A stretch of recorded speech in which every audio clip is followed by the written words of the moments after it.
रखिए, स्टार्ट करते हैं गाइडिंग चैप्टर 30 की पार्ट 2 की वीडियो को।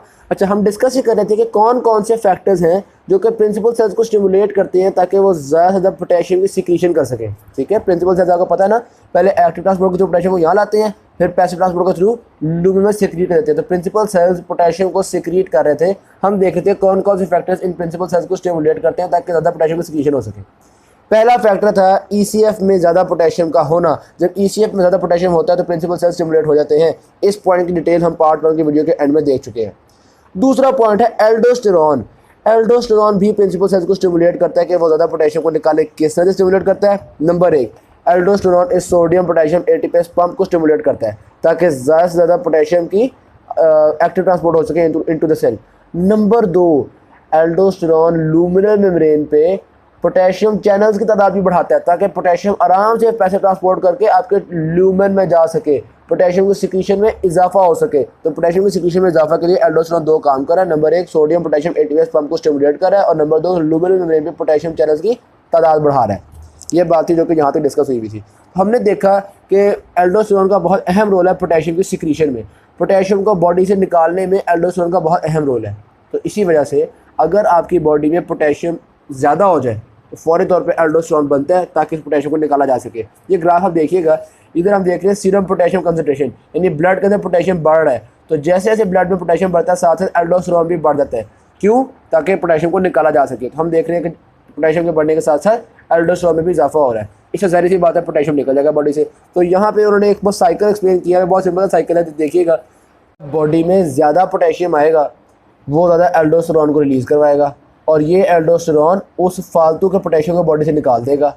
जब बॉडी से निकल जाएगा पोटेशियम का लेवल नॉर्मल, एल्डोस्टेरॉन का लेवल भी नॉर्मल हो जाएगा। ठीक है, बात तो बहुत सिंपल सा साइकिल है, इसमें कोई ऐसी डिफिकल्ट चीज़ नहीं है। लेकिन अगर ये पोटेशियम और एल्डोस्टेरॉन का जो फीडबैक सिस्टम है इसमें खराबियाँ आ गई तो फिर जारी बात है पोटेशियम को बॉडी में रेगुलेट करना मुश्किल हो जाएगा। आपको पता है ना, एल्डोस्टेरॉन सिक्रीशन में हेल्प करता है, एल्डोस्टेरॉन पोटेशियम को निकालने में हेल्प करता है। तो अगर किसी बीमारी में एल्डोस्टेरॉन थोड़ा बना, जैसे मिसाल के तौर पे एडिसन्स डिजीज़, तो जारी बात है एल्डोस्टेरॉन कम बनेगा, पोटेशियम बॉडी से निकालना मुश्किल हो जाएगा, पोटेशियम बॉडी के अंदर जमा होना शुरू हो जाएगा। ये बात है एडिसन डिजीज़ में। दूसरा, अगर एल्डोस्टेरॉन बहुत ज़्यादा हो, जैसे प्राइमरी एल्डोस्टेरोनिज्म में, जाहिर बात है एल्डोस्टेरॉन ज़्यादा होगा तो वो पोटेशियम को बहुत ज़्यादा बॉडी से बाहर निकाल देगा, बॉडी के अंदर पोटेशियम की कमी हो जाएगी। तो यानी कि अगर एल्डोस्टेरॉन की कमी जाती हो जाए तो फिर पोटेशियम की रेगुलेशन हमारे लिए मुश्किल हो जाती है। ये बात हम पहले भी डिस्कस कर चुके हैं, इसमें कोई ऐसी डिफिकल्ट चीज़ नहीं है। अच्छा, अब एल्डोस्टेरॉन ज़्यादा पोटेशियम होने की सूरत में क्या क्या कुछ करता है? जाहिर बात है हम चाहते हैं कि ईसीएफ में पोटेशियम की कंसंट्रेशन जो है वो नॉर्मल रहे, इंक्रीज़ ना करे। तो पहला काम तो वो कर रहा है कि पोटेशियम की सिक्रीशन को बढ़ा रहा है, बॉडी से पोटेशियम को निकालना चाह रहा है। उसकी खातिर वो सोडियम पोटेशियम एटीपीएस पंप को भी स्टिमुलेट कर रहा है, उसकी खातिर लूमिनल मेम्ब्रेन पे पोटेशियम चैनल्स को भी इंक्रीज़ कर रहा है। उसके अलावा चूँकि हमने ईसीएफ में पोटेशियम को मेंटेन करना है, तो एल्डोस्टेरॉन कहता है यार जब तक पोटेशियम बॉडी से निकल रहा है कम से कम ईसीएफ की तो रेगुलेशन की जाए ना, तो पोटेशियम को सेल्स के अंदर भेज देता है। तो यानी कि aldosterone cellular Uptake of potassium को भी स्टिमुलेट करता है। ठीक है, ईसीएफ से पोटेशियम को निकाल लेता है, चाहे वो सिक्रीशन के थ्रू यूरिन से निकाले, चाहे वो सेल्स के अंदर अपटेक करवाए। ओवरऑल देखा जाए तो एल्डोस्टेरॉन पोटेशियम की कंसंट्रेशन ईसीएफ में नहीं बढ़ने देता। ठीक है, तो ये हमने 2-3 इफेक्ट्स देख लिए एल्डोस्टेरॉन के। अब हम देखते हैं कि एल्डोस्टेरॉन की सिग्निफिकेंस कितनी ज़्यादा है, इसका कितना असर होता है। उसके लिए हमने एक तजर्बा किया। हमने देखना ये था कि जब डाइट में पोटेशियम इंक्रीज़ होता है उससे एल्डोस्टेरॉन भी इंक्रीज़ हो जाता है। इस मैकेनिज्म से कितना फ़र्क पड़ता है पोटेशियम की रेगुलेशन में। उसके लिए हमने एक एक्सपेरिमेंट किया डॉग्स पे। क्या एक्सपेरिमेंट था? एक तो नॉर्मल डॉग था जिसमें ज़रा कुछ नॉर्मल है, जब वो पोटेशियम ज़्यादा खाएगा उसमें एल्डोस्टेरॉन बढ़ जाएगा, ऑल गुड। ठीक है। दूसरा डॉग वो था जिसमें हमने एड्रिनल ग्लैंड्स को रिमूव कर दिया। हमने कहा कि हम एक कांस्टेंट सप्लाई ऑफ एल्डोस्टेरॉन देते रहेंगे, लेकिन ज़्यादा पोटेशियम आने पे एल्डोस्टेरॉन इंक्रीज़ नहीं करेगा क्योंकि एड्रिनल ग्लैंड्स तो उसके अंदर हैं ही नहीं। ठीक है, तो अब देखते हैं क्या फ़र्क पड़ेगा। जो नॉर्मल था उसके अंदर उसकी खुराक में पोटेशियम बढ़ाते गए, लेकिन उसके ब्लड में पोटेशियम की तादाद बहुत थोड़ी इंक्रीज़ की। क्यों?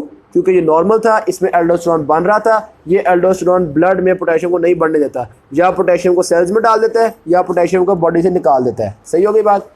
और जो एबनॉर्मल था डॉग, यानी जिस डॉग में हमने एड्रिनल ग्लैंड को रिमूव किया हुआ था, जिसमें पोटेशियम का इंटेक इंक्रीज़ करने से एल्डोस्टेरॉन का इंक्रीज़ नहीं होगा, उस डॉग में क्या हुआ, जैसे ही हम पोटेशियम का इंटेक बढ़ाते गए, एल्डोस्टेरॉन तो नहीं बढ़ा ना, वो तो हम इंजेक्ट कर रहे हैं, एल्डोस्टेरॉन तो हमने कांस्टेंट रखा है। तो पोटेशियम का इंटेक बढ़ाने के साथ साथ उसके ब्लड में पोटेशियम बढ़ता गया। तो हमने देखा ब्लड में पोटेशियम रेगुलेट नहीं हो पा रहा। एल्डोस्टेरॉन बहुत ज़रूरी चीज़ है। सिंपल चीज़ थी, कोई ऐसी डिफिकल्ट चीज़ नहीं थी। तो हमने दो चीज़ें देख ली हैं जो कि प्रिंसिपल सेल्स को स्टिमुलेट करती हैं, जो कि पोटेशियम की सिक्रीशन को स्टिमुलेट करती है। नंबर 1 ECF में ज़्यादा पोटेशियम होना, नंबर 2 एल्डोस्टेरोन, नंबर 3 हमने कहा था इंक्रीज ट्यूबुलर फ्लो रेट, यानी ट्यूबुलर फ्लो रेट ज़्यादा हो तो भी पोटेशियम की सिक्रीशन बढ़ जाती है। यहाँ पे हम देख रहे हैं कि ट्यूबुलर फ्लो रेट बढ़ाने से पहले पोटेशियम की सिक्रीशन और फिर पोटेशियम की एक्सक्रीशन इंक्रीज करती है, ठीक है। तो ट्यूबुलर फ्लो रेट ज़्यादा होगा तो पोटेशियम की एक्सक्रीशन ज़्यादा होगी, ट्यूबुलर फ्लो रेट कम होगा तो पोटेशियम की एक्सक्रीशन कम होगी। लेकिन ये पोटेशियम के इनटेक पे भी डिपेंड कर रहा होता है, यानी कि तो ट्यूबुलर फ्लो रेट बढ़ने से पोटेशियम की एक्सक्रीशन कितनी बढ़ेगी, ये हमारी पोटेशियम के इनटेक पर डिपेंड करता है। अगर बॉडी में बहुत पोटेशियम है तो पोटेशियम की सिक्रीशन बहुत बढ़ जाएगी, अगर बॉडी में थोड़ा पोटेशियम है तो पोटेशियम की सिक्रीशन बहुत थोड़ी बढ़ेगी, ठीक होगी बात। अच्छा, अब देखते हैं कि ट्यूबुलर फ्लो रेट के बढ़ाने से पोटेशियम की सिक्रीशन किस तरह से इंक्रीज होती है, मैकेनिज्म क्या है बेसिकली यहाँ पे। तो ये देखिएगा, समझ लीजिए कि ये हमारे पास ट्यूब्यूल्स के साइड में हमारे पास सेल्स है। जब यहाँ पे आपके पास यहाँ पे ना फ्लो कर रहा है, जिसको हम कह रहे हैं ट्यूबुलर फ्लो रेट, सही होगी बात। अब होता बेसिकली क्या है, कॉन्टिन्यूसली पोटेशियम जो है ना, वो आपको पता है प्रिंसिपल सेल्स वगैरह जब पोटेशियम को ट्यूबुल में निकालते हैं, ये पोटेशियम को निकाला। अगर यहाँ पे फ्लो बहुत स्लो होगा ना तो पता क्या होगा, थोड़ा सा पोटेशियम निकला और उस पोटेशियम के निकलने की वजह से यहाँ पे पोटेशियम की कंसनट्रेशन इंक्रीज कर गई। अब मजीद पोटेशियम निकलना बंद हो जाएगा क्योंकि भाई यहाँ पे बहुत सारा पोटेशियम जमा हो चुका है, तो कंसनट्रेशन यहाँ पे काफ़ी हो चुकी है, मजीद पोटेशियम नहीं निकलेगा। जबकि अगर फ्लो रेट ज़्यादा होगा तो वहाँ पे ये सूरत हाल बनती है, पोटेशियम निकला बह गया, फिर और निकला वो बह गया, क्योंकि फ्लो रेट बहुत ज़्यादा है इसलिए पोटेशियम बहता चला जा रहा है। ट्यूब्यूल में पोटेशियम कंसनट्रेशन इंक्रीज नहीं कर रही, इसलिए फिर पोटेशियम डिफ्यूज करता जा रहा है, करता जा रहा है, करता जा रहा है। तो एक तो बात ये हो गई, ठीक होगी बात। दूसरा मतलब ये तो हमने देख लिया फ्लो रेट बढ़ने से पोटेशियम सिक्रीशन क्यों बढ़ती है, क्योंकि वो साथ साथ फ्लो करता जा रहा है, साथ साथ और निकलता जा रहा है, पहली रीज़न। दूसरी रीज़न ये है, जब यहाँ पे फ्लो रेट इंक्रीज करता है ना तो ल्यूमेन पे जो बिग पोटेशियम चैनल्स होते हैं वो पोटेशियम चैनल्स आपके पास स्टिमुलेट हो जाते हैं। वो पोटेशियम चैनल जो कि सोए हुए थे वो फ्लो रेट बढ़ने से वो भी जाग जाते हैं। तो जारी वजह से बिग पोटेशियम चैनल्स आपके पास ओपन हो जाएंगे तो पोटेशियम आपके पास डिफ्यूज़ आउट करना शुरू कर देगा। तो फ्लो रेट इंक्रीज़ करने से दो वजूहात हैं पोटेशियम सिक्रीशन बढ़ने की। नंबर 1, पोटेशियम निकलता है और साथ ही फ्लो कर जाता है, बहुत ज़्यादा बहता चला जा रहा है इसलिए पोटेशियम और से और निकलता जा रहा है। और नंबर 2, बिग पोटेशियम चैनल जिनको हम बी के चैनल्स भी कहते हैं, उनकी कंडक्टेंस ज़्यादा हो जाती है, वो आपके पास यहाँ पे एक्टिव हो जाती है। यहाँ तक बात क्लियर हो गई। अच्छा, अब देखिएगा ट्यूबुलर फ्लो रेट का बढ़ना और एल्डोस्टेरोन, इनका ना एक बड़ा ज़बरदस्त रिलेशन है। वो क्या, यहाँ पे हम देखते हैं कि सोडियम के इंटेक को चेंज करने से पोटेशियम में किस तरह से चेंज आती है। देखो सीधी सी बात है, एल्डोस्टेरोन का दो फंक्शन आपको पता है। एल्डोस्टेरोन का एक फंक्शन होता है सोडियम की रीअब्जॉर्प्शन और दूसरा फंक्शन होता है पोटेशियम की सिक्रीशन, सही होगी बात। अगर एक इंसान का सोडियम इंटेक बहुत ज़्यादा है, यानी उसने बहुत डाइट में ज़्यादा सोडियम खा लिया, उसकी बॉडी में बहुत सोडियम है, तो ज़ाहिर बात है हम सोडियम की रीअब्जॉर्प्शन नहीं चाहते, एल्डोस्टेरोन बहुत थोड़ा प्रोड्यूस होगा, ठीक है। तो इंसान ने सोडियम का इंटेक ज़्यादा कर लिया जिसकी वजह से एल्डोस्टेरोन आपके पास थोड़ा प्रोड्यूस हुआ। एल्डोस्टेरोन का दूसरा काम क्या था, पोटेशियम की सिक्रीशन, यानी कि पोटेशियम की सिक्रीशन भी थोड़ी हो जाएगी। तो ये तो सोडियम के बढ़ने से पोटेशियम की सिक्रीशन थोड़ी हो गई, मसले वाली बात है। सोडियम के बढ़ने से एक और चीज़ भी होती है, वो क्या, देखो रीअब्जॉर्प्शन वगैरह कम हो रही है ना, यानी कि ट्यूबुलर फ्लो रेट ज़्यादा होगा। जब एक साथ सोडियम का इंटेक ज़्यादा करता है तो वो ज़ाहिर बात है यहाँ पे यूरिन की फॉर्मेशन भी इंक्रीज़ करेगी और वो ट्यूबुलर फ्लो रेट भी इंक्रीज़ करेगा, और यानी कि ट्यूबुलर फ्लो रेट इंक्रीज़ करेगा। और ट्यूबुलर फ्लो रेट इंक्रीज़ करने से पोटेशियम की सिक्रीशन इंक्रीज़ करती है, यानी कि सोडियम का इंटेक इंक्रीज़ करने से दो तरह के इफेक्ट्स हुए, एक एल्डोस्टेरोन में कमी, दूसरा ट्यूबुलर फ्लो रेट में इजाफा। एक इफेक्ट पोटेशियम सिक्रीशन को कम करता है और दूसरा इफेक्ट पोटेशियम सिक्रीशन को इंक्रीज़ करता है। तो ओवरऑल देखा जाए तो सोडियम का इंटेक चेंज करने से पोटेशियम में दो तरह के इफेक्ट्स आ रहे हैं और वो इफेक्ट्स एक दूसरे को कैंसिल कर रहे हैं, ठीक है। इसके टेंशन की बात नहीं है, ये नहीं हम कहेंगे कि यार एक बंदे ने सोडियम ज़्यादा खा लिया, ओए होए होए पोटेशियम जमा होना शुरू हो जाएगा। नहीं भाई, अगर सोडियम ज़्यादा खा लिया है, एक तरफ पोटेशियम की सिक्रीशन में कमी आ रही है, दूसरी तरफ पोटेशियम की सिक्रीशन में इजाफा भी हो रहा है, तो यानी कि पोटेशियम की सिक्रीशन सोडियम के इंटेक पर इतना डिपेंड नहीं कर रही होगी, वो दोनों इफेक्ट एक दूसरे को कैंसिल कर रहे होते हैं। ये वाली बात है जो यहाँ पर उन्होंने एक्सप्लेन की हुई है।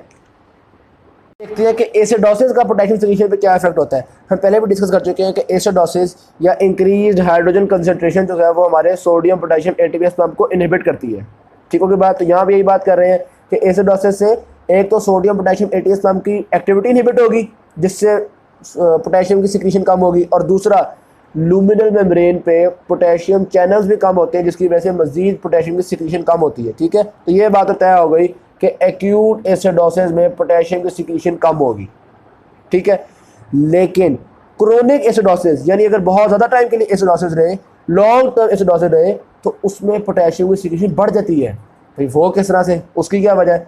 देखो शॉर्ट टर्म में हमने क्या कहा था, एसिडोसिस जो है वो सोडियम पोटेशियम एटीपीएस पंप की एक्टिविटी को कम करता है। लॉन्ग टर्म में क्या होता है, अगर एसिडोसिस बहुत ज़्यादा देर के लिए रहे ना तो वो ये जो प्रॉक्सिमल ट्यूब्यूल में सोडियम क्लोराइड की रीअब्जॉर्प्शन हो रही थी ना, इसको भी इनहिबिट कर देता है।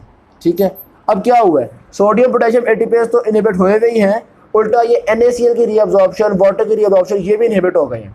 जब NaCl की एब्जॉर्प्शन इनहिबिट होगी तो ज़ाहिर बात है रीअब्जॉर्प्शन कम, यानी कि फ्लो रेट इंक्रीज़ कर जाएगा, और फ्लो रेट इंक्रीज़ करने से पोटेशियम सिक्रीशन पे क्या असर आता है, फ्लो रेट बढ़ाने से पोटेशियम सिक्रीशन बढ़ जाती है। ठीक है, तो अब एसिडोसिस ने दो तरह के काम किए हुए हैं, एक तो सोडियम पोटेशियम एटीपीएस पंप को इनहिबिट किया हुआ है जिससे पोटेशियम सिक्रीशन कम हो रही है, और दूसरा ऐसा करतूत किया हुआ है जो फ्लो रेट को बढ़ा रहे हैं और पोटेशियम सिक्रीशन को बढ़ा रहे हैं। तो ये जो बढ़ाने वाला असर है ना, ये असर डोमिनेट कर जाता है, ये असर ज़्यादा होता है, जिसकी वजह से हम कहते हैं कि लॉन्ग टर्म एसिडोसिस में पोटेशियम की सिक्रीशन इंक्रीज़ कर जाती है। डनों की बात, यहाँ तक मेरे पास ये कॉन्सेप्ट क्लियर होता है पोटेशियम के बारे में। अब यहाँ पे जनाब वाली उन्होंने कुछ बातें, मैंने आपको याद होगा पार्ट 1 की वीडियो में एक टिप बताई थी कि हाई पोटेशियम डाइट और लो सोडियम डाइट हमारे लिए अच्छी होती है, ख़ास तौर पे हाइपरटेंशन के लिए अच्छी होती है।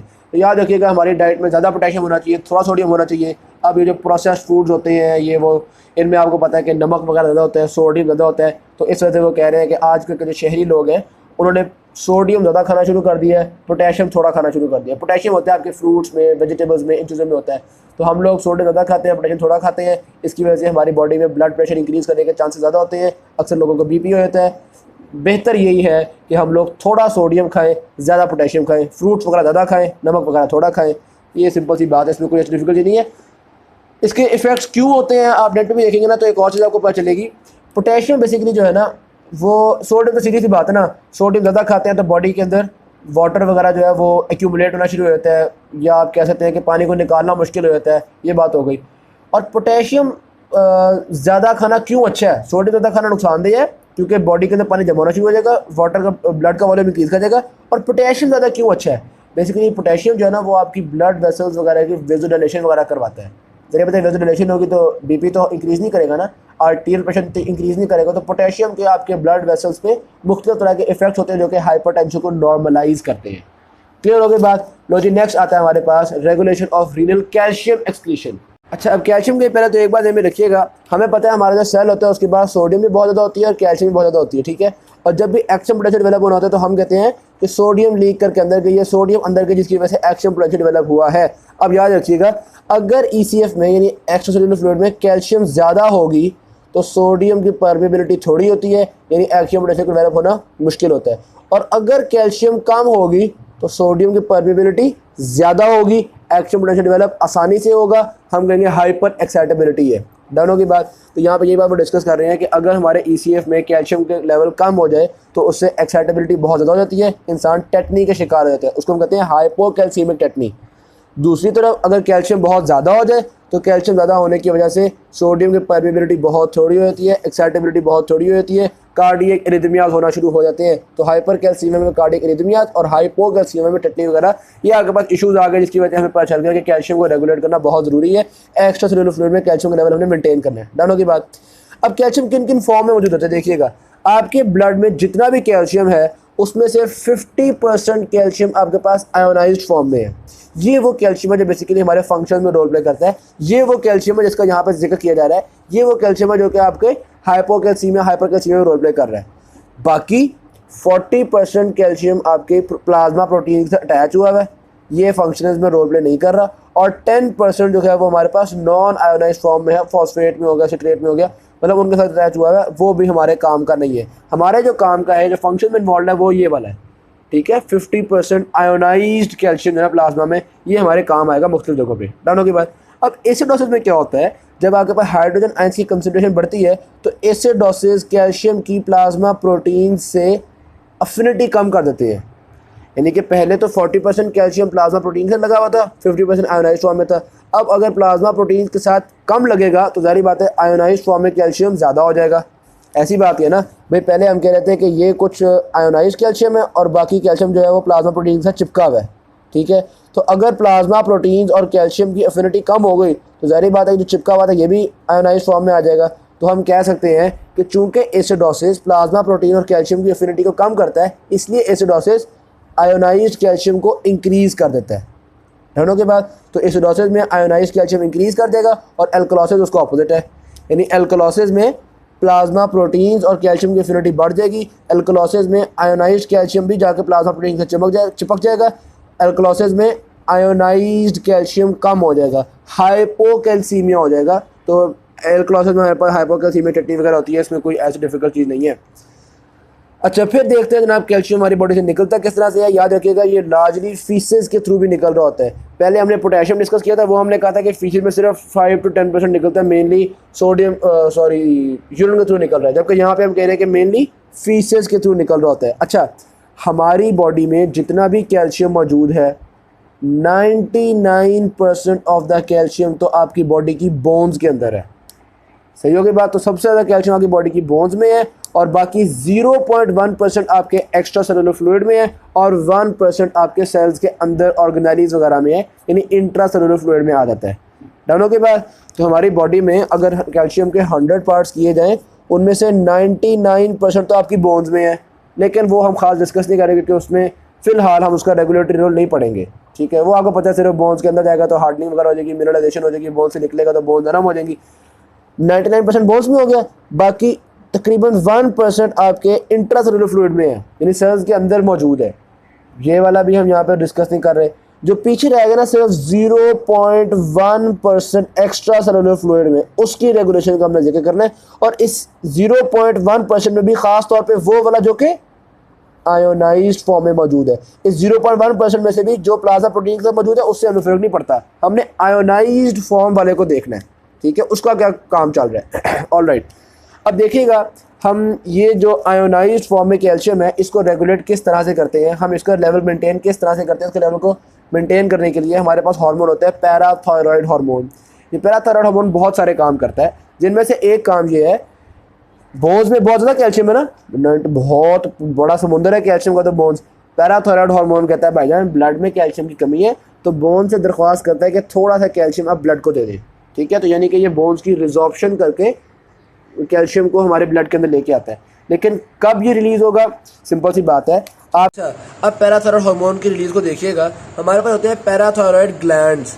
ठीक है, और इन पैराथायरॉयड ग्लैंड्स में खास रिसेप्टर्स होते हैं, कैल्शियम सेंसिंग रिसेप्टर्स। ठीक है, ये कैल्शियम सेंसिंग रिसेप्टर्स क्या सेंस कर रहे होते हैं, आपके प्लाज्मा में आयोनाइज्ड कैल्शियम की कंसंट्रेशन को।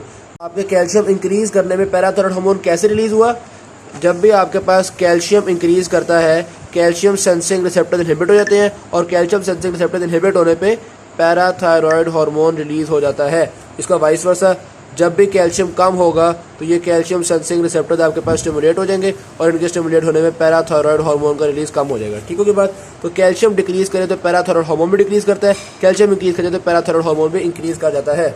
और पैराथायरॉयड हार्मोन ब्लड में कैल्शियम को पूरा करने के लिए बोन्स में से कैल्शियम को भी निकाल लेता है।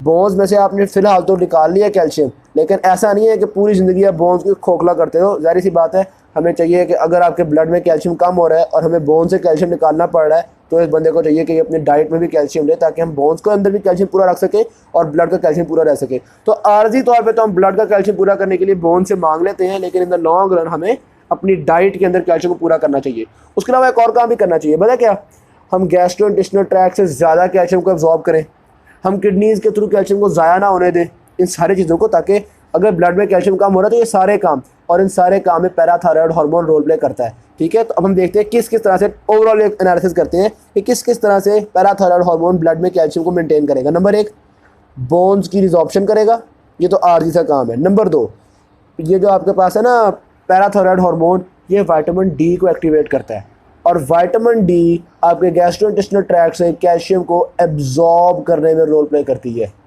ठीक है, ताकि बॉडी के अंदर कैल्शियम का इजाफा किया जा सके। तो पैराथायरॉयड हार्मोन एक तो हड्डियों से कह रहा है यार जब तक मैं मुख्तलिफ जगहों से कैल्शियम मंगवाता नहीं हूँ, खुदा का वास्ता तुम थोड़ा सा कैल्शियम दे दो। दूसरे नंबर से विटामिन डी बनवाता है ताकि जीआईटी से मैक्सिमम कैल्शियम की रीअब्जॉर्प्शन की जा सके। और तीसरे नंबर पर पैराथायरॉयड हार्मोन बजाते खुद किडनीज़ में भी कैल्शियम की रीअब्जॉर्प्शन करवाता है। जीआईटी में कैल्शियम की रीअब्जॉर्प्शन करिए, विटामिन डी को भेजा था इसने, जबकि किडनीज़ में बजाते खुद जाता है ये रीअब्जॉर्प्शन के लिए। तो ये आपने देखा increasing renal tubular calcium reabsorption. इन मुख्तलिफ तरीकों से पैराथायरॉयड हार्मोन जो हमारे ब्लड का कैल्शियम लेवल है उसको मेंटेन कर लेता है। अच्छा जी, उसके बाद देखते हैं हम कि किडनीज में कैल्शियम की एक्सक्रीशन किस तरह से रेगुलेट होती है, उसको हम डिस्कस करते हैं।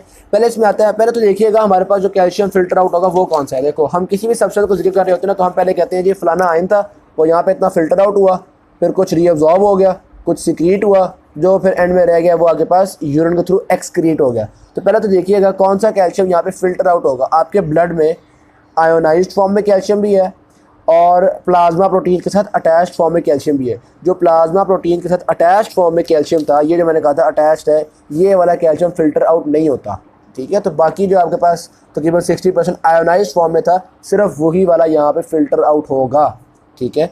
दूसरी बात देखिएगा, जितना कैल्शियम फिल्टर आउट होके आपके ये नेफ्रॉन में आता है, उसमें से तकरीबन 99% कैल्शियम हम रीअब्जॉर्ब कर लेते हैं, बाकी सिर्फ कोई एक आधा % होता है जो कि हम यूरिन के थ्रू वेस्ट करते हैं, ठीक है। जो इतनी ढेर सारी आपने रीअब्जॉर्प्शन की है, ये कौन कौन सी जगहों पे हो रही है? ऑलमोस्ट 65% रीअब्जॉर्प्शन प्रॉक्सिमल ट्यूब्यूल्स में हो जाती है, उसके बाद 25 to 30% reabsorption loop of Henle में हो जाती है, और आगे जो डिस्टल और कोलेक्टिंग ट्यूब्यूल्स है 4 to 9% रीअब्जॉर्प्शन वहाँ पे भी हो जाती है। कैल्शियम की सिक्रीशन ऐसा नहीं होती, इसकी रीअब्जॉर्प्शन ही होती है ज़्यादातर, ठीक है। पीछे जब हमने पोटेशियम पढ़ा था तो हमने कहा था पोटेशियम की रीअब्जॉर्प्शन भी होती है, और पोटेशियम की सिक्रीशन भी होती है, क्योंकि कैल्शियम की ज़्यादातर रीअब्जॉर्प्शन ही हम करते जा रहे हैं। प्रॉक्सिमल ट्यूब्यूल 65% रीअब्जॉर्प्शन कर रही है, loop of Henley 25 to 30% reabsorption कर रही है, और आपका जो ये है डिस्टल ट्यूब्यूल और कोलेक्टिंग ट्यूब्यूल ये 4 to 9% रीअब्जॉर्प्शन कर रही है। ये सारे मिला के जितना कैल्शियम आया था उसका 99% रीअब्जॉर्ब कर लेते हैं, पीछे जो बचा सिर्फ कोई एक आधा % है वो निकलता है आपके पास। अलबत्ता ये 1% थोड़ा ज़्यादा भी होता है, थोड़ा कम भी होता है, according to the body requirements. अगर बॉडी में बहुत ज़्यादा कैल्शियम है तो हम कहते हैं यार एक्सक्रीशन को इंक्रीज़ करो, 2-3% भी एक्सक्रीशन करो तो खैर है, और अगर बॉडी में कैल्शियम की कमी है तो हम रीअब्जॉर्प्शन को बढ़ा लेते हैं। ऑल्दो अगर आपकी बॉडी में कैल्शियम ज़्यादा होगा तो आपको पता है कैल्शियम को निकालने में मेन रोल कौन प्ले कर रहा होता है? फीसेस। यहाँ डिस्कस किया था हमने, कैल्शियम बॉडी से एक्सक्रीट मेनली फीसेस के थ्रू हो रहा होता है, लेकिन जब कैल्शियम बॉडी में ज़्यादा होता है तो ना सिर्फ फीसेस कैल्शियम को निकालने में रोल प्ले करती है, किडनीज़ को भी कुछ ना कुछ जिम्मेदारी का एहसास होता है, और किडनीज़ भी कैल्शियम को निकालने में कुछ ना कुछ किरदार अदा करती हैं। ओके हो गई बात। अच्छा, अब हमने कहा था नेफ्रॉन में 65% नेफ्रॉन में रीअब्जॉर्प्शन, सॉरी प्रॉक्सिमल ट्यूब्यूल में रीअब्जॉर्प्शन हो रही है, 25 to 30% आपके पास लूप ऑफ हेनले में रीअब्जॉर्प्शन हो रही है, 4 to 9% आपके पास डिस्टल और कोलेक्टिंग ट्यूब्यूल में रीअब्जॉर्प्शन हो रही है। अब हम देखते हैं ये सारी रीअब्जॉर्प्शन किस तरह से हो रही है। सबसे पहले देखते हैं प्रॉक्सिमल ट्यूब्यूल में। प्रॉक्सिमल ट्यूब्यूल में ज़्यादातर रीअब्जॉर्प्शन जो है ना वो आपके पास पैरासेलुलर पाथवे में, यानी सेल्स के दरमियान जहाँ से वाटर रीअब्जॉर्ब हो रहा होता है ना, ये कैल्शियम भी उसी वाटर में मिक्सड होता है और ये भी रीअब्जॉर्ब हो जाता है, ठीक है। ऑलमोस्ट 80% जो प्रॉक्सिमल ट्यूब्यूल में रीअब्जॉर्प्शन हो रही है ना, उसकी 80% पैरासेलुलर पाथवे में से होती है, सिर्फ 20% है जो कि ट्रांससेलुलर पाथवे में से होती है। ट्रांससेलुलर किस तरह से होगी? पहले लूमेन में आपके पास वो डिफ्यूज़र के अंदर चला जाएगा। क्यों डिफ्यूज़ होता है? सीधी सी बात है यार, असल में ना लूमेन में थोड़ा सा पॉजिटिव चार्ज होता है, सेल के अंदर थोड़ा सा नेगेटिव चार्ज होता है, तो चूँकि कैल्शियम पॉजिटिव है ये लालच में अंदर चला जाता है, अंदर चला जाएगा, और फिर अंदर जाने के बाद एक्टिव ट्रांसपोर्ट के तहत हम उसको ब्लड की साइड पर निकाल देंगे। तो यहाँ पे आपके पास सोडियम कैल्शियम काउंटर ट्रांसपोर्टर लगे हुए होते हैं, ये एटीपीएस पंप्स लगे हुए होते हैं जो कि एक्टिव ट्रांसपोर्ट के थ्रू कैल्शियम को ले जाते हैं। तो प्रॉक्सिमल ट्यूब्यूल में 80% कैल्शियम पैरासेलुलर पाथवे से जाएगा और 20% पहले डिफ्यूज़ होगा और फिर एक्टिव ट्रांसपोर्ट के थ्रू जाएगा, यानी कि ट्रांससेलुलर पाथवे। ये होगा प्रॉक्सिमल ट्यूब्यूल जो कि 65% ऑफ टोटल रीअब्जॉर्प्शन कर रहा होता है। फिर आता है हमारे पास loop of Henle. Loop of Henle में तकरीबन आधा आपके पास पैरासेलुलर पाथवे से जाता है और बाकी आधा आपके पास ट्रांससेलुलर पाथवे से जाता है। और याद रखिएगा लूप ऑफ हेनले में कि जो कैल्शियम की एब्जॉर्प्शन थ्रू ट्रांससेलुलर पाथवे हो रही है, this largely depends on parathyroid hormone. आपको याद है मैंने आपको बताया था पैराथायरॉयड हार्मोन बजाते खुद किडनीज में जाके कैल्शियम की एब्जॉर्प्शन को बढ़ाता है। तो बेसिकली यही वो जगह जहाँ पे पैराथायरॉयड हार्मोन काम करता है, यानी अगर उसको लग रहा है कैल्शियम की कमी है तो वो आएगा आके लूप ऑफ हेनले से कहेगा कि यार तुम ट्रांससेलुलर पाथवे के थ्रू कैल्शियम की एब्जॉर्प्शन को बढ़ाओ।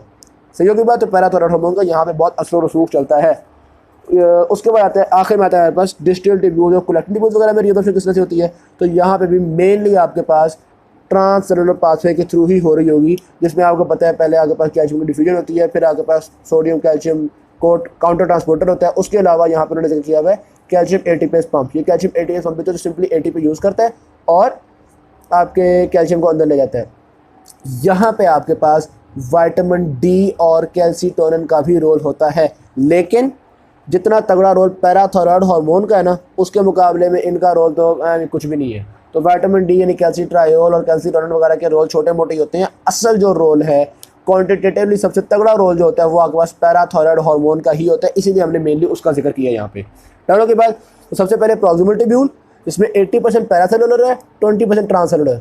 फिर लूप ऑफ हेनले 50% पैरासेलुलर, 50% ट्रांससेलुलर। और फिर आपके पास ये वाला डिस्टल ट्यूब्यूल, इसमें ज़्यादा ट्रांससेलुलर। ठीक है, तो शुरू में पैरासेलुलर ज़्यादा था, आहिस्ता आहिस्ता पैरासेलुलर रूट के थ्रू कम होता गया, ट्रांससेलुलर रूट के थ्रू ज़्यादा होता गया। फिर आता है regulation of tubular calcium reabsorption. अब हम एक ओवरऑल व्यू देखते हैं कि कौन कौन सी चीज़ें रीनल ट्यूब्यूल्स में कैल्शियम की रीअब्जॉर्प्शन को रेगुलेट करती है। नंबर 1 हमें पता है पैराथायरॉयड हार्मोन। जैसे ही कैल्शियम की कमी होती है तो पैराथायरॉयड हार्मोन ज़्यादा हो जाता है ताकि कैल्शियम की रीअब्जॉर्प्शन को इंक्रीज़ किया जा सके। नंबर 2 आते हैं हमारे पास कैल्शियम सेंसिंग रिसेप्टर्स।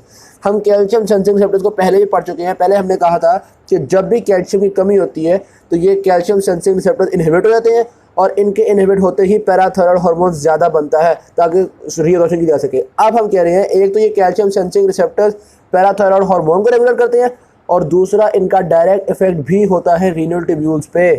ठीक है, ये बजाते खुद भी मिसाल के तौर पे कैल्शियम बहुत इंक्रीज़ कर गया है तो ये बजाते खुद स्टिमुलेट होंगे, पैराथायरॉयड हार्मोन को कम करेंगे ताकि सिक्रीशन एक्सक्रीशन हो सके कैल्शियम की। और दूसरा ये बजाते खुद भी रीअब्जॉर्प्शन को कम करते हैं ताकि एक्सक्रीशन ऑफ पैराथायरॉयड हार्मोन को।